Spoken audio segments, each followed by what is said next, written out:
Good afternoon, everybody. My name is Matthew Kelley. I'm a senior computer science major with a minor in cybersecurity and information systems. And today, I'm going to be talking about something that's near and dear to me, and that is computers, and how to make a proper purchase when buying a computer. So I want everyone to think about the computer that they own right now. It's probably a laptop, but think about a couple things that are in it. And those things are the computer memory, the computer storage, and the computer processor. Now, throughout my presentation, keep in mind everything that's in your computer and see how it stacks up to what I'm giving you as information. So, I asked in my survey, do you know what computer memory or RAM is? And 60% of you said yes. I was actually surprised by that because a lot of people don't know exactly what computer memory is. But 60% of you guys do, 25% no, a couple, 15% maybe. Well, you're going to know here in a second. So computer memory is where all of your information is stored that's currently being used. So ccsu.edu defines it as where processes are kept while the processor is using them. So what basically happens is, let's say you want to run Microsoft Word, okay? You click Microsoft Word, it starts running, all the information for that is stored in your memory. And then the processor uses it, and when it's done, it kicks it out of your memory. So there's about 3 different kinds, levels of memory that you can purchase.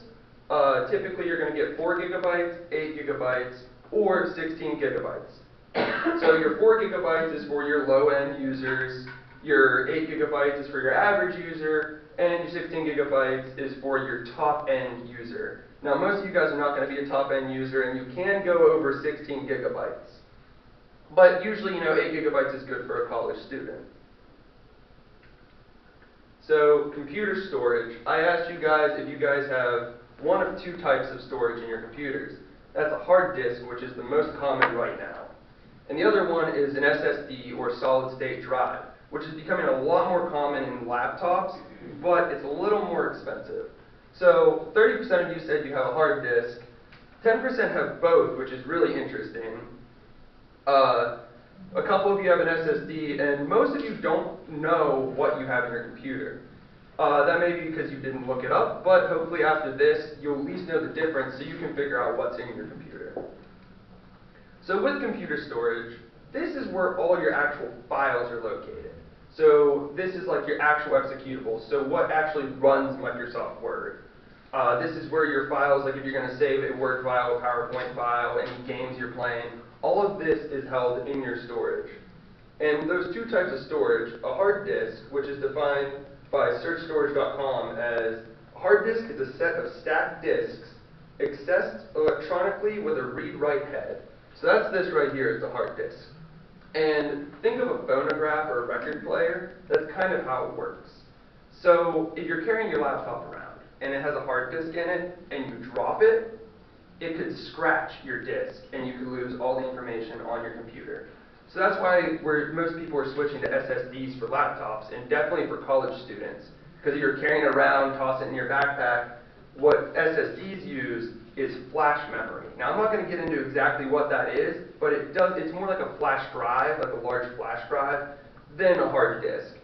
So it makes it to where it's not only quicker to access than a hard disk, but also if you drop it, toss it around, it's going to take a beating, but you shouldn't lose any of your memory. So most people are going to have hard disk, a lot of people might have SSDs, but you're going to look at how much is really what you guys need to worry about. 128 gigabytes to 256 is about average. 128 is on the low end, 256 to 500 is definitely average, and then 1 terabyte, which is 1,000 gigabytes, is where you're getting into the above average users. So the last thing I'm going to talk about here is the computer processor, which is the brain of the computer, is what we refer to it as. And tech terms defines it as it receiving input and giving output. So this is when, let's say you run Microsoft Word, it's going to put that into RAM, then it's going to send that to the processor receives that input, and then launches the program, which is the output. And then it also takes user input from keyboards and different things like that. Now, what we're going to talk about, I'm using Intel instead of AMD because it's a little easier to understand the levels. I3 is going to be a low user. It can't access things as quickly. I5 is going to be your average user, and I7 is going to be your above average user. So in conclusion, when you guys buy a computer, remember the memory, storage, and processor that are in it, and that will help you make an educated purchase. You might spend $200 instead of $1,400. From debt.org, it says that most people will buy an average computer. However, if you're in the STEM area, which is science, technology, engineering, and math, you may require a higher-end computer to run a lot of your applications. So I want to leave you guys off with, remember, this may save you money if you remember everything in my PowerPoint. Now, for a matching game. So, for an average user, are they going to use computer 1, 2, or 3? Anyone? 2. 2. Correct. What about an above average user? 1. And a below average user?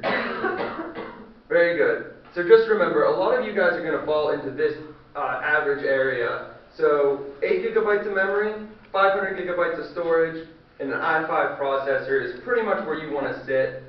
Some of you may fall on the below average, but you're going to be paying a good bit of money for the top end. So my recommendation to you, if you don't need this, don't buy computer 1. Thank you.